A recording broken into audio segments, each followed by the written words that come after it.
All right. Welcome to the Jungle Podcast. I'm your sometimes host, Ben. Joining me over in the corners, our sometimes host, Ryan Norman. And we have a very special guest tonight. Coach Bryant Smith, Auburn legend, is here. Coach Smith, welcome to the podcast. Thank you. Thank y'all for having me. Yeah, it's exciting for you to be here. It's exciting for you to get a chance to talk with the fans, for them to hear a little bit more about your journey. Can you describe for us what your role is currently on the Auburn team? Right now, I have I guess, a few different roles of one working out the young men and making sure that they're prepared for games through shooting and different workouts according to the plays that we're running. Also, just being a motivator and helping prepare for the game. Well, I got to tell you, you've been doing a fantastic job this year, particularly the starts of games. We've been really impressed with this Auburn team, how good the scouts are, how fast they're coming out, and what the energy is like at the top of the games. But we can't bring you on this podcast without talking about your time as a player. You were part of some of the best Auburn basketball teams in history. I believe our first regular season SEC championship team under Cliff Ellis. And my co host, Ryan, he's got some questions because he has some fond memories of that 99 team. Yeah, man, it was that year was the first year we got season tickets. I'm from Montgomery, Alabama, so we went to. I've been to almost every Auburn game in Beard Eves, Auburn Arena, Neville Arena. So those are some fond memories. Just kind of go through those seasons.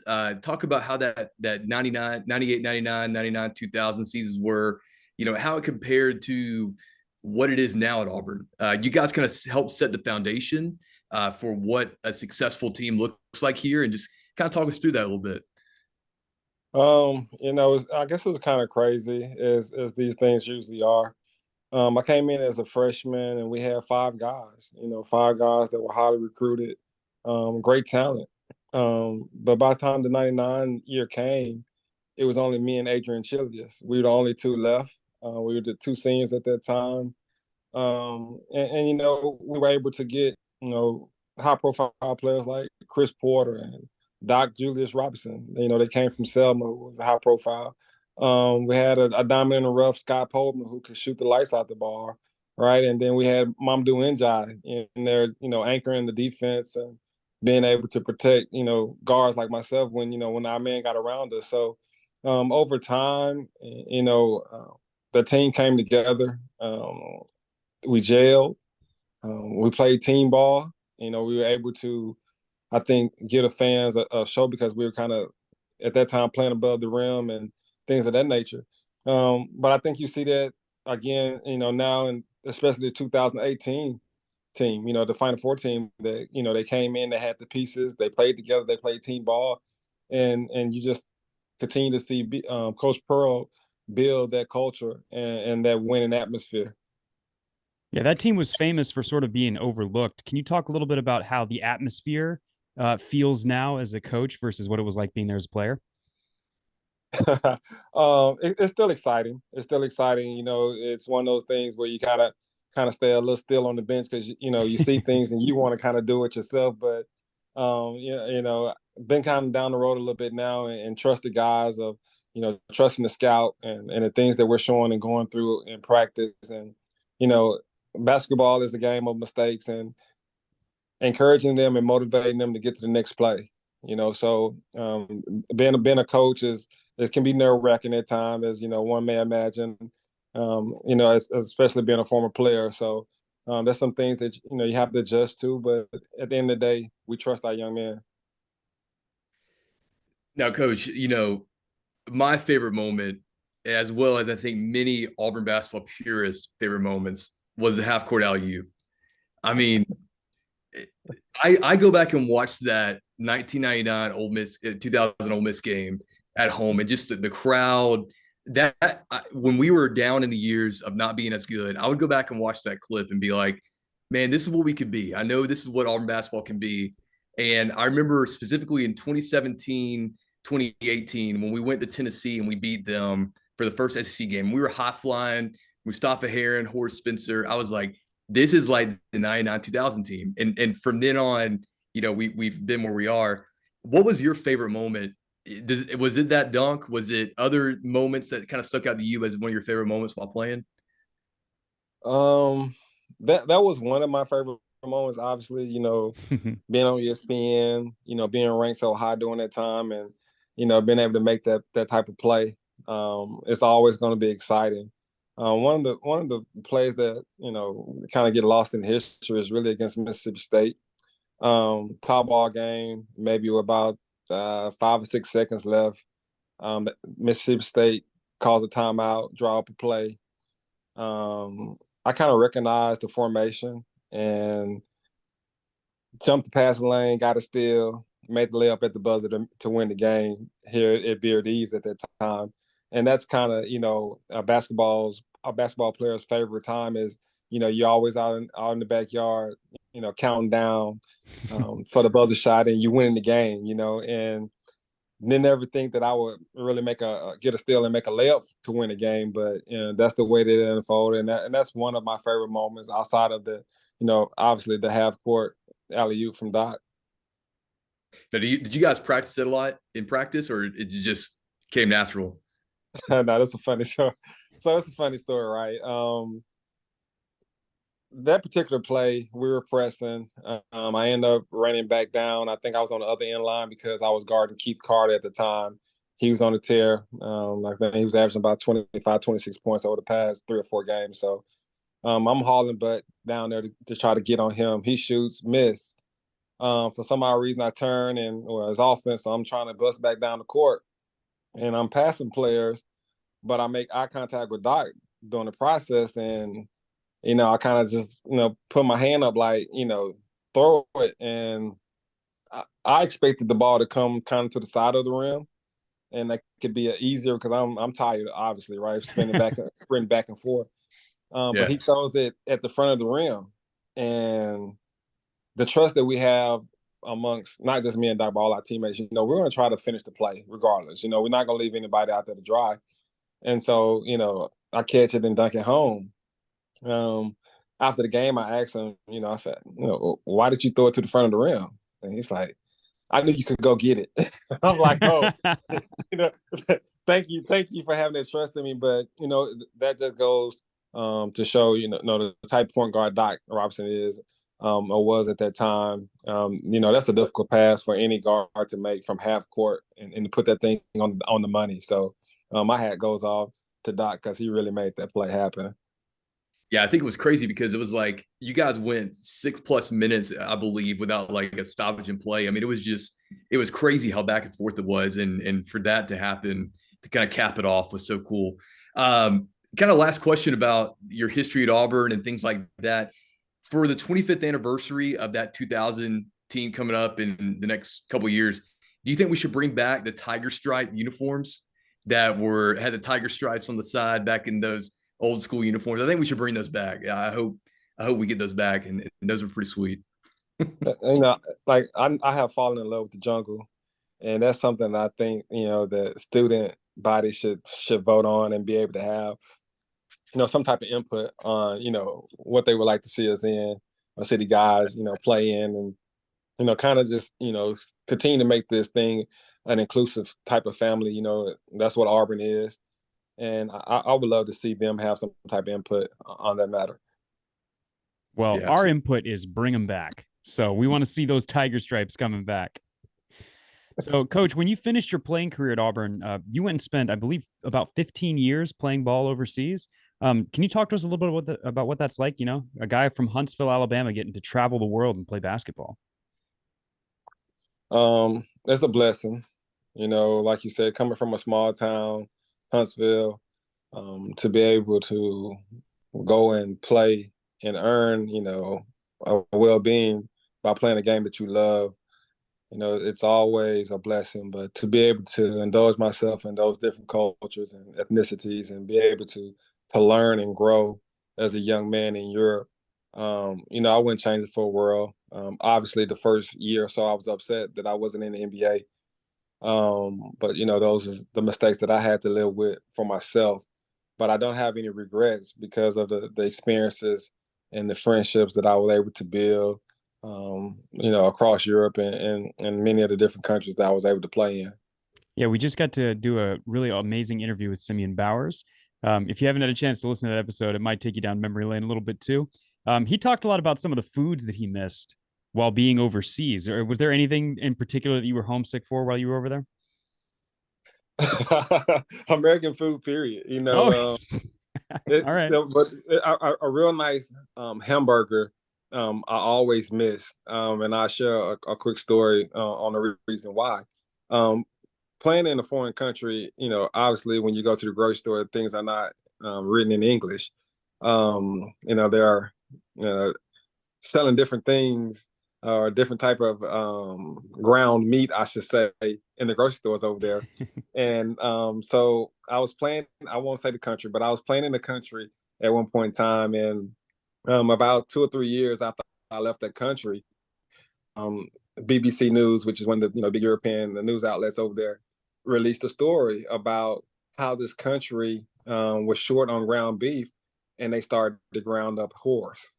And so I was wondering why my hamburgers didn't really didn't really take form to what I was used to. So if it's one food that I would say that I really miss was just a nice American hamburger.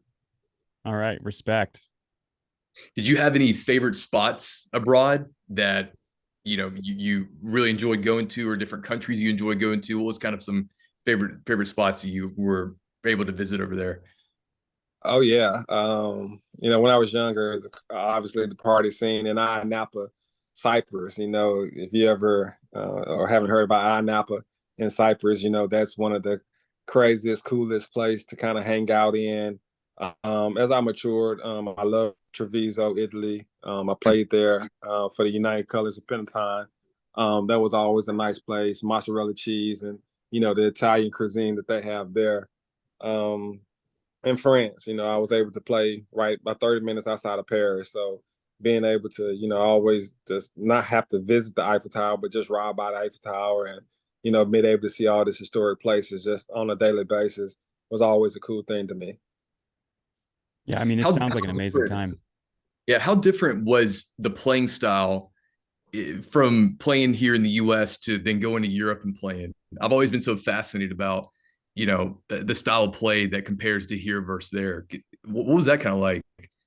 I would say dynamic, a little slower, but efficient, straight to the point, as far as how they move the ball, the screens, the cuts, everything is crisp. And like I said, when you're practicing there, it's not really, we can get up and down quickly. And the fast break there, if you don't have it the first pass, then it's always a half court set. So it's a grind, to be able to go over there and play. And then on top of that, um, most Americans are never fouled. So Gotcha. So, Coach, when you finished up your playing career, you came back home. You came back to Huntsville, Alabama, and you started an incredible charitable organization, the Winning Foundation. Can you talk to us a little bit about your foundation? oh yeah, kind of caught me off guard with that one. So when I came before I retired, or I like to use the word transition. Um, I worked for the Boys and Girls Club during the summer, during a summer program, and it was predicated toward at-risk youth. I had about 30 young men. They would come to the gym, and we would use sports and the physical part of life to kind of wean them off of video games and staying in the house all the time during the summertime. So I got bit by the bug like the second year. Just watching those young men transition and start to care a little bit more about the physical part of life. I noticed that they didn't focus a lot on the education component. They didn't realize that having a high school diploma would kind of open up doors for them. Not that they had to go to a 4 year school to get a degree or anything, but trades of that nature, or being able to really change their environment and change their way of life. And so I have a mentor myself, and he just encouraged me to do more. And so he helped me start a nonprofit, and we went to the school system, the Huntsville City school system, and we proposed our idea of following our younger man year round. So in the summer, I would have them doing, fun summer things. But during the school year, I would follow them around and make sure that, they were attending school, one, the behavior was up to par, and then making sure that they did their homework and in class assignments, because that was the information for them to take tests and in order to have their final grade. And I was just kind of had a blueprint to show them how to obtain the right grades so that they can have the credits to get their high school diploma. We're fortunate enough to have some people still pushing our mission, while I'm down here enjoying myself, playing around on the plains, right? So that's always going to be something near and dear to my heart, to help underprivileged kids see their success and their potential through their education. That's awesome. We appreciate you opening up and giving us some insight into that. Tell us about your return to Auburn. What drew you back to the Plains? What kind of transpired to bring you back to Auburn? So two people, I would say. Marquise Daniels, he would call me to come back to work the summer basketball camp. And, after the third or fourth year, and meeting BP and seeing Coach Pearl, making me feel welcome back to Auburn. It's always a difficult thing when, it's a coach that you didn't play for, to kind of, meet and still want to move forward, and build that relationship. And that's what me and Coach Pearl did over the years. And, he just proposed the opportunity to me. And, when Marquise continued to push me and say, hey, this might be something that you might want to take a peek at. And me being Divine, kind of just put everything on the table. And, it's Auburn, it's always going to be a part of me. It has always been a part of me, as I found out when I was playing in Europe, some of the things that I picked up here followed me over there, hard work, being consistent, being efficient, those type of things. So it wasn't really, it was kind of a no-brainer to have an opportunity to come back and instill into the young players that I once were, and just to, like I said, the same thing with my organization, just to help them realize their potential and help them become successful as well.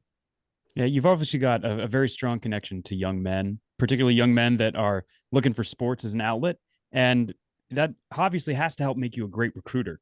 And Auburn has had some big victories on the recruiting trail lately. Can you give us any insight onto how you're being so successful in recruiting? Well, so I hadn't made it. I hadn't quite made it that far yet. That's something that I'm learning, and hanging on to the coattails of the coaches that are recruiting and learning from them on the way that they go about it.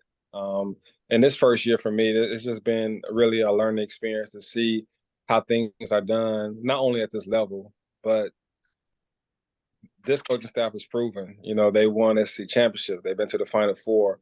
And so I have a great opportunity to be able to learn from one of the better coaching staffs in the nation. Yeah, and you got to play for one of Auburn's better coaches of all time, Cliff Ellis, back in the days of the Cliff Dwellers. Can you tell us a little bit about the differences between Coach Ellis and Coach Pearl? Uh,